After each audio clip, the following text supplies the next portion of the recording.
The economic situation in the French nuclear industry is catastrophic. It is completely subsidized. They have a tiny bit of corporate money in there just for show. But the bottom line is, it's completely subsidized by the French people who have nothing to say about it. It is National Socialism. I love all these, we're for the market economy. But we back the French nuclear system. That's what they want here. There is no way nuclear power will work unless it is government-owned. That's the bottom line. It is a total subsidy program for large corporations. And this big push, this so-called nuclear renaissance, it's another scam. It is a scam. It could be it's like a multi-level marketing system. It could be any product they're out there pushing. It just happens that this is the one that they're using to get at the public trough. Nuclear power technologically is a disaster. There's absolutely no justification for it in any terms forward that have to do with energy. It's a lot justified if you're a large corporation trying to get government subsidies. And that's the bottom line. And by the way, this decision will be made in the next couple of weeks.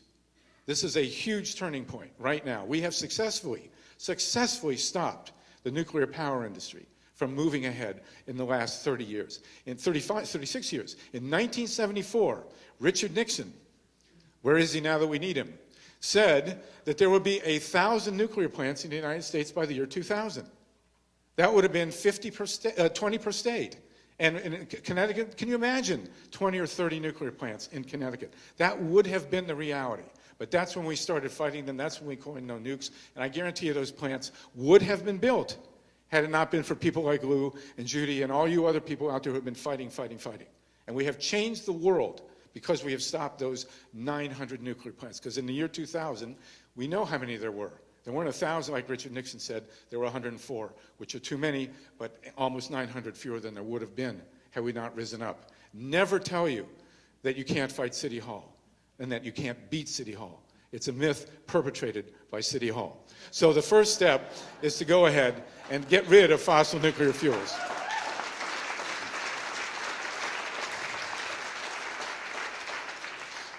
The second step, as I say, is to install a totally renewable economy. Now, every renewable feature, like any other technology, has problems. There are problems with windmills. There's a problem with solar, problem with all that stuff. We're not going to go into the detail. I will talk about one, biofuel.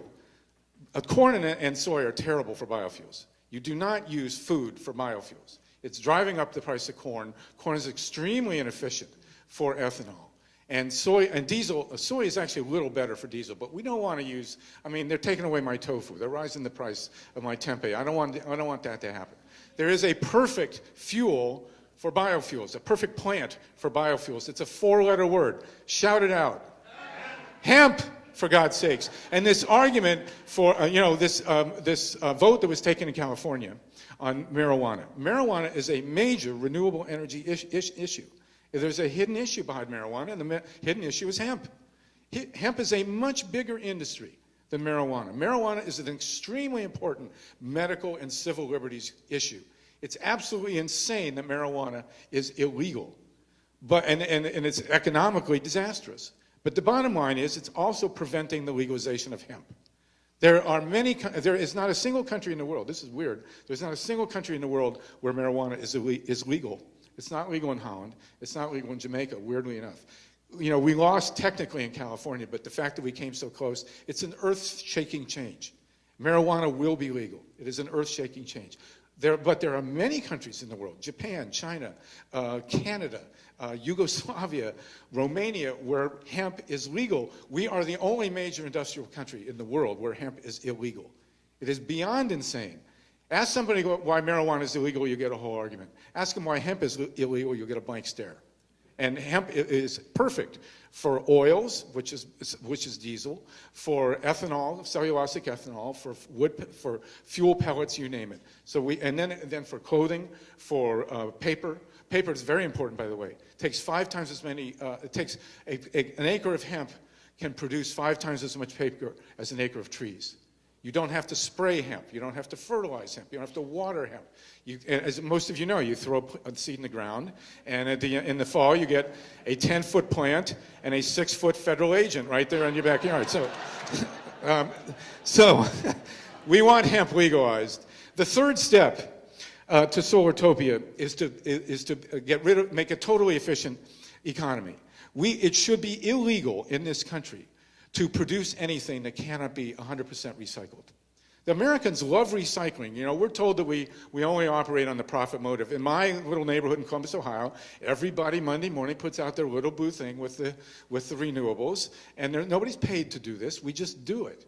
And people like to recycle, but we're handed a stacked deck. The bottom line is nothing should be produced that cannot be 100% reused. Why do we have 7, 8, 10 kinds of plastic? We need 1 or 2 kinds of plastic. And we don't really want plastic. We want stuff that's corn-based and that's crop-based.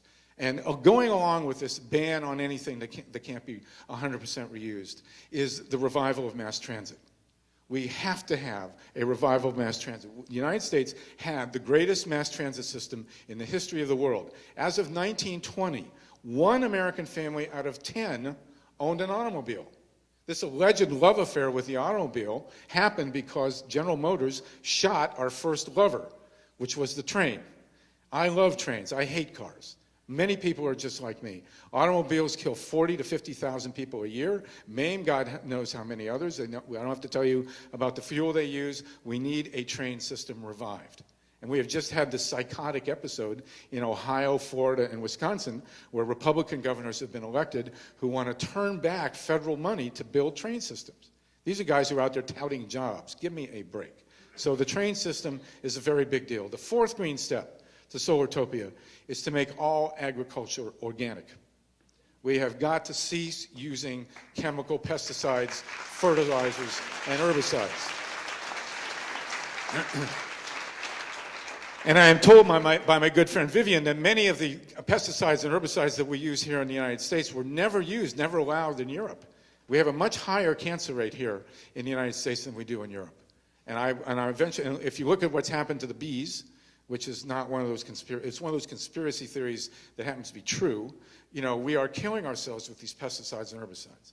And if public enemy number 1 isn't Monsanto, I don't know who is. So we really have to go organic with our agriculture. In our little farm in Montague, the first decision we made was to not use chemicals. And it was a great decision. It's the only kind of sustainable agriculture. The only way we're going to be able to grow our food for the next, into the future is without using chemicals. And as we know, organic is far more productive than inorganic, okay? Now, those are the easy steps. The first 4 steps are the easy ones. Getting rid of nukes and fossil fuels, piece of cake. You know, bringing in renewables, banning waste, bringing mass transit, and going organic. That's simple stuff. Then we get to the second 4, which is a little more complicated. The number 1 step, the one thing that we must do to save human life on this planet is to transform the corporation. There is nothing, there has never been in the history of the human race a more destructive institution or a more powerful institution than the corporation. It's very simple. Corporations were established to protect the people who run them from personal liability.